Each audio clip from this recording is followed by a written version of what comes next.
Hello and welcome to the SDG studio here at UN headquarters in New York. I'm Shakun Tilasantharan and we are here at the UN 2023 Water Conference, which is being co-hosted by the Republic of Tajikistan and the Kingdom of the Netherlands. It is our honor to have here with us in the studio President of the Republic of Tajikistan, His Excellency Emomali Rahmon. Thank you very much, Your Excellency, for joining us. And I congratulate you on the successful start of this conference. Why is this conference important and what makes it different from other conferences? Yakjal teşekkür برای تبریکاتون. شما درست ذکر کردید که کنفرانس مذکور تاریخی است، زیرا آن در تاریخ سازمان ملل متحد بار دوم بعد قریب 50 سال به وقوع پیوست. ما میزبانان کنفرانس در اینجا تلاش‌های زیاد کردیم و امید داریم که آن از روی نتیجه های ثمره بخش خود تاریخی خواهد گردید. تحلیل ها نشان می‌دهند که وضع ذخیره‌های آب در سیاره، مخصوصاً آب تازه، زیر تاثیر عمیق تهدیدهای گوناگون از جمله تغییر آب اقلیم، افزایش اهالی، تمایل شهرنشینی و صنعت‌گرانی سال تا سال متشنج گردیده ایستاده است.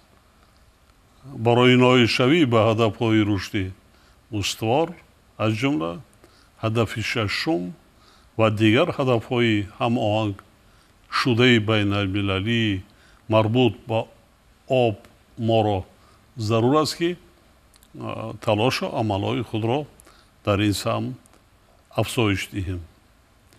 وابسته به این در روند آمادگی به کنفرانس ما توجه اساسی را محض به گرفتن عهده‌داری‌ها جهت راه‌اندازی اقدامات نو و صورت بخشی عمل‌های موجوده روانه نمودیم. روزنامه عمل در ساحه آب که ما در دوشنبه معرفی کردیم امروز عمل و عهده‌داری‌های زیادی را فرا می‌گیرد و باور داریم که ضمن کنفرانس آب نیویورک این سند بیشتر تقویت خواهد یافت. در حقیقت ما را لازم است که دید و مناسبت خود را نسبت به مهمترین منبع حیات یعنی ذخیره‌های آب تغییر داده مدیریت آن را نیز به شکل نوی ثمرناک و با اصول‌های نوآورانه براهمانیم. اهمیت کنفرانس نیز در آن است که محض در همین فرصت بسیار مناسب دایر بگردد و میتواند تحولات جدی را در این سمت به بار آورد. So it was no small feat bringing the world community together to discuss water issues. However, the conference itself is not important, but rather its result and impact. So how do we, please share with our audience, what are the next steps to make this conference a real change maker? در واقع مهم نتیجه است.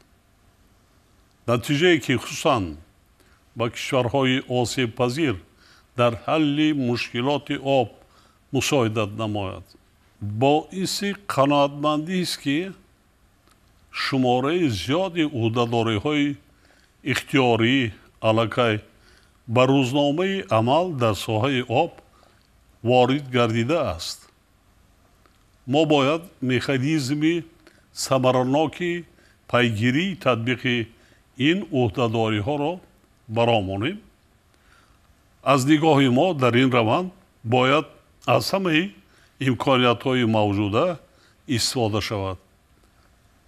اولا نتیجه پیام‌های کنفرانس باید ба дигар чорабиниҳои калидӣ вобаста ба об, тағйирёбии иқлим, пешгирии офатҳои табиӣ ва умуман ҳамаи масъалаҳои марбут ба татбиқи ҳадафҳои рушди устувор, ҳамбастагӣ ва ҳамоҳангӣ дошта бошад.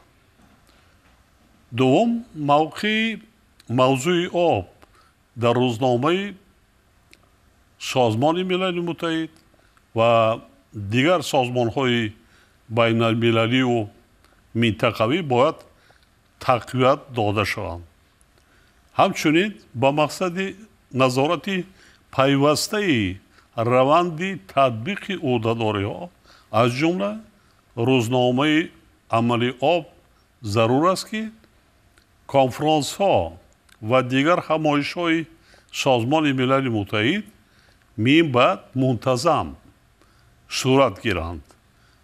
ба ин хотир мо пешниҳод намудем ки конфронси навбатии созмон оид ба масъалаҳои об соли 2028 дар шаҳри Душанбе дар фарҷоми 10-солаи амал об барои рушди устувор баргзор гардад. илова бар ин, зимни татбиқи ин амалу ӯҳдадориҳо ва умуман рӯзномаи амал оид ба об мо пешниҳод намудем ки раванди оби Душанбе ҳамчун платформаи пайгирии васеъ истифода карда шавад. савум, ҷиҳати рафъи мушкилоти марбут ба об барои дастгирӣ аз кишварҳои камтараққӣ ва рӯбатараққӣ бояд ҳаҷми сармоя ва маблағзорӣ афзоиш дода шавад. In your speech, sir, at the opening of the conference, you stated that Tajikistan has been leading water issues on the world development agenda for 2 decades. What is the main goal of these initiatives and measures, and to what extent will your country benefit from this? Тоҷикистон ҳанӯз соли 1999 аз минбари Созмони Милали Муттаҳид ташаббуси аввалини худро оид ба эълон кардани соли 2003 ҳамчун соли байналмилалии оби тоза пешниҳод карда буд. баъдан дар ҳамин доира бо ташаббуси кишвари мо соли 2013 соли ҳамкориҳо дар соҳаи об солҳои 2005, 2015 ва 2018-2028 мутаносибан дар солҳои байналмилалии амал об барои ҳаёт ва об барои рушди устувор эълон гардидаанд. вобаста ба ин татбиқи ин ташаббусҳо шаҳри Душанбе, пойтахти Тоҷикистон, борҳо аз чорабиниҳои байналмилалии сатҳи баланд мизбонӣ намудааст. моҳи декабри соли гузашта маҷмӯаи умумии Созмони Милали Муттаҳид бар асоси ташаббуси навбатии мо қатномаи дахлдорро дар хусуси эълон кардани соли 2025 ҳамчун соли байналмилалии ҳифзи пиряхҳо қабул кард. ҳадафи асосии ин иқдом ҷалби таваҷҷӯҳи ҷомеаи ҷаҳонӣ ба мушкилоти глобалии обшавӣ бо суръати пиряхҳо мебошад.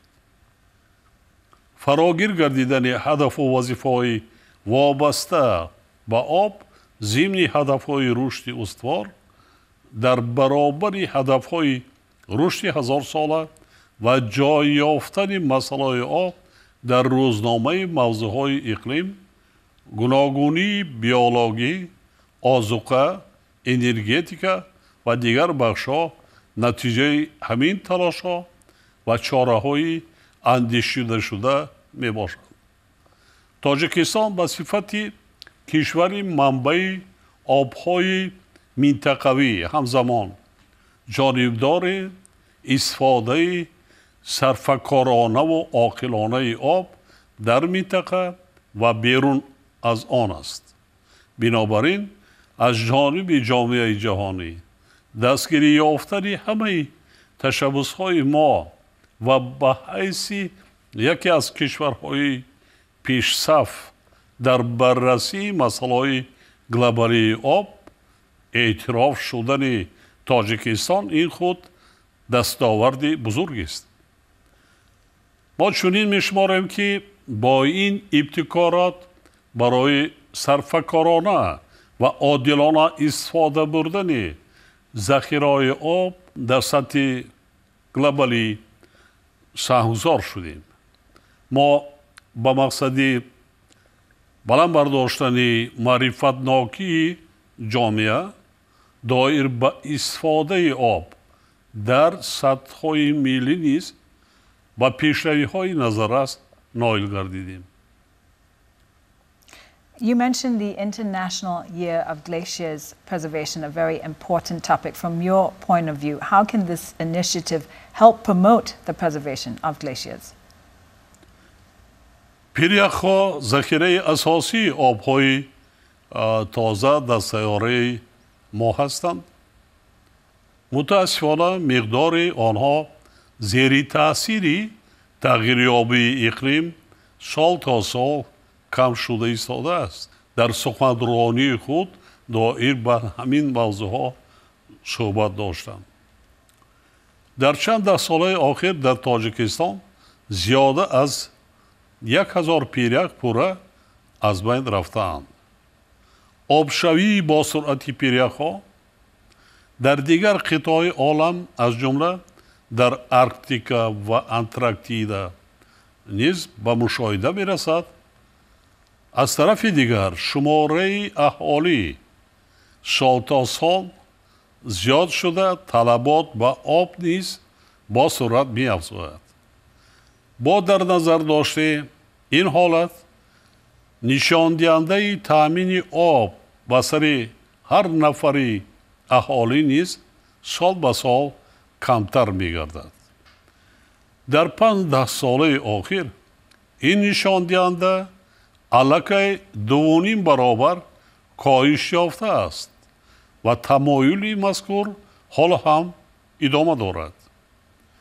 آبشوی با سرعت پیریخ‌ها که سرچشمه اساسی آب تازه به شمار می‌روند، روند نگران کننده میباشد و ما باید برای پیشگیری از آن چاره‌های مؤثر و مشترک اندیشیم. هدف اساسی تشبس‌های ما در سمت حفظ پیریخ‌ها جلب توجه جامعه جهانی به مهمیت این مسئله و اندیشیدن چاره‌های قطعی جهت کاهش دادن تأثیر منفی روند گلوبالی تغییریابی اقلیم و پیریخ‌ها میباشد.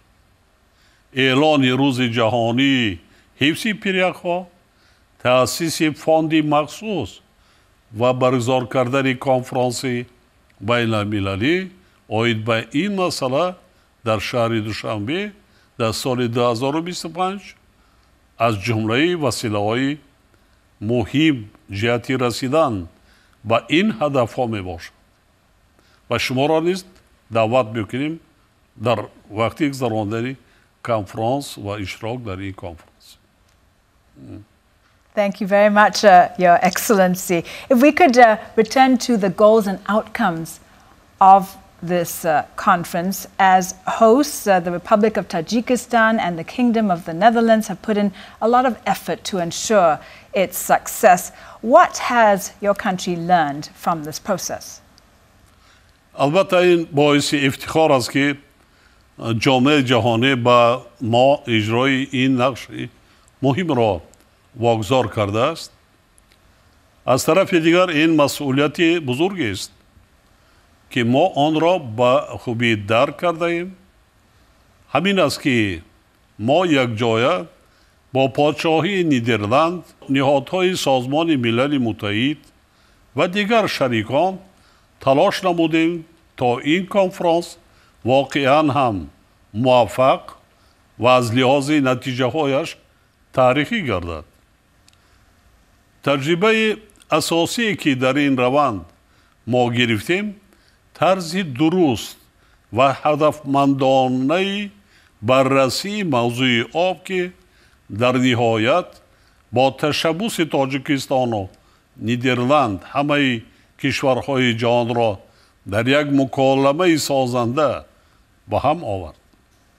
جنبه مهم دیگری که میخواستم ذکر نمایم آن است که برای رسیدن به ثمره دلخواه پیش از همه متحد سازی سعی و تلاش‌های جامعه جهانی و سازمان‌های بین المللی در تطبیق عمل‌های مشترک ضرور میباشد. To conclude, sir, you are a leader who has worked hard to keep water high on the world agenda. What is your message to the international community? سالهای آخر ما شاهد خشکسالی و آبخیزی‌های بی‌سابقه بودیم که با مقیاس بزرگ و فراگیری جغرافی غیر چشم داشت خود باعث نگرانی عمیق همگان گردیدند. وضعیت خیلی نگران کننده است و آن را باید جدی گرفت. دور نمی رویم حتی زمستان خودی همین سال در بعضی کشورهای اروپایی در فصل زمستان، این در فرانسه و ایتالیا بیش از 2 ماه قریب 1 قطره باران هم نبود. خب یا اینکه در خودی تاجیکستان و منطقه آسیا مرکزی خشکسالی های پی هم خیلی تیز زود تکرار شده ایستاده است. متاسفانه اقدام و عملهای سطح جهانی در این سمت هنوز هم کافی نیستند. هدف از تشبس‌های ما در ساحه آب و حفظ پیریخ‌ها توسط دیپلماتیای آب و استفاده عاقلانه ذخیره‌های آن با جامعه جهانی تاکید نمودن مشکلات این ساحه و دریافت راه حل‌های آنها میباشد. در جهان کشوری نیست که از مشکلات آب وابستگی نداشته باشد. این مشکلات در ساحه گوناگون حیات مردم دنیا مشاهده می‌گردد. در بعضی کشورها مردم از نارسایی آب برای نوشاکی، پالیزی، بهداشت و دیگر بخش‌ها تنقیصی دارند. از طرف دیگر آفت‌های زیاد طبیعی مثل خشکسالی، سیل و آبخیزی‌ها و ترمفرایی به اقتصاد و حیات مردم خسارات زیاد می‌آورد.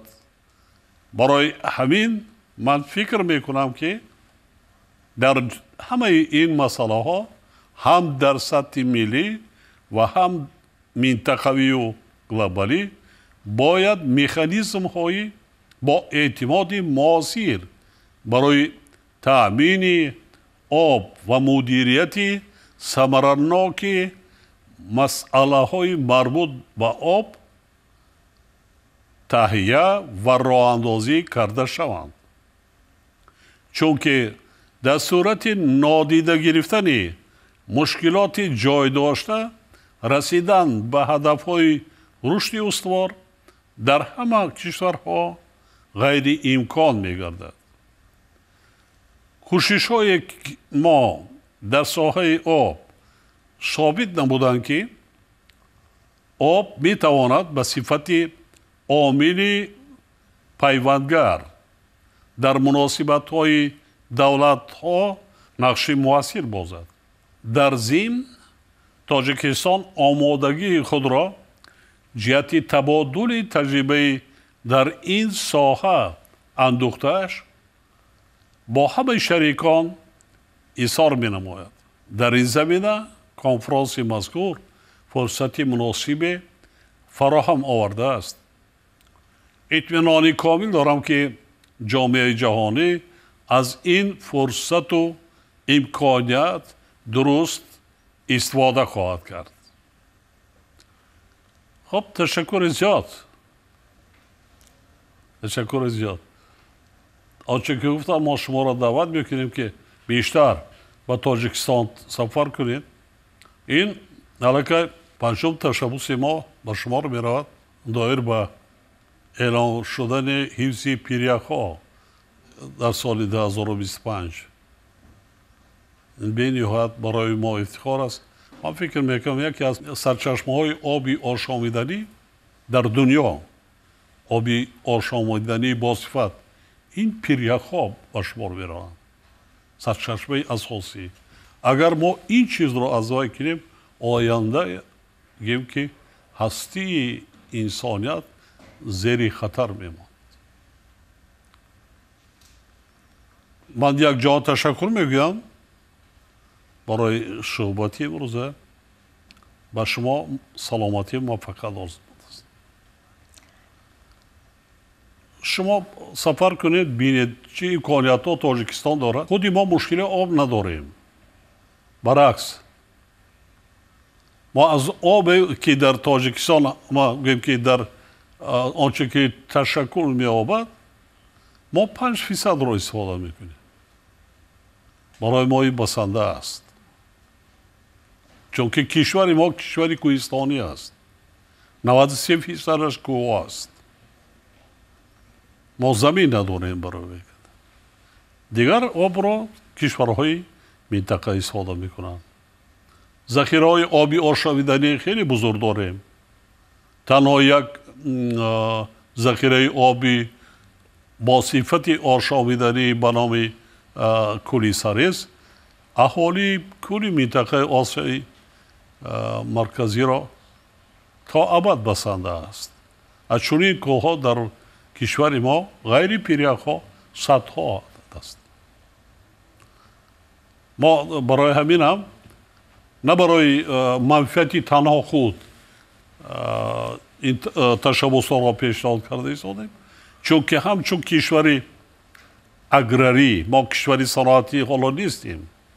ما نیز از تغییریابی اقلیم و از حد زیاد پرتافتن به اتمسفر گازهای گلخانه‌ای ما نیز زیان دیده ایستادیم. یعنی سرعت آبشوی پیریک‌های تاجیکستان زیاد شده ایستاده است. خب در یک ظرف 50 سالی آخر 1000 پیریک ما آب شده از بین رفت. ما که با میگم تکرار میکنم که ما کشور صنعتی نیستیم.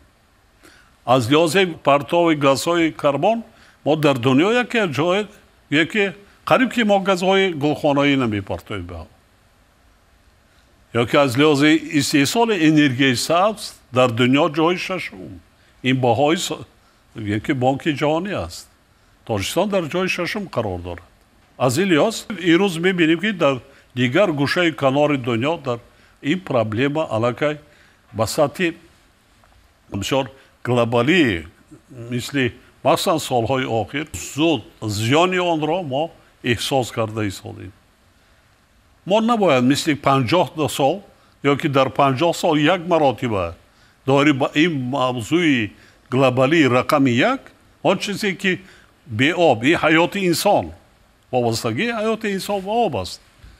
ما تنها در 5 سال یک مراتبه زیر گوییم که بحث مناظره قرار دیم یا که مسئله گذاری میکنیم. با نظری ما پیشنهاد ما این است که ما قریب باید هر سال هر 3-4 سال باید در گرد اطراف موضوع آب به خاطر تامین آب تامین آبی آشامیدنی با صفت به عالی خب در موضوع مسئله آب باید در روزنامه هر روزه تمامی کشورهای علایده منطقوی بین المللی سازمان‌های بین المللی باید باشد.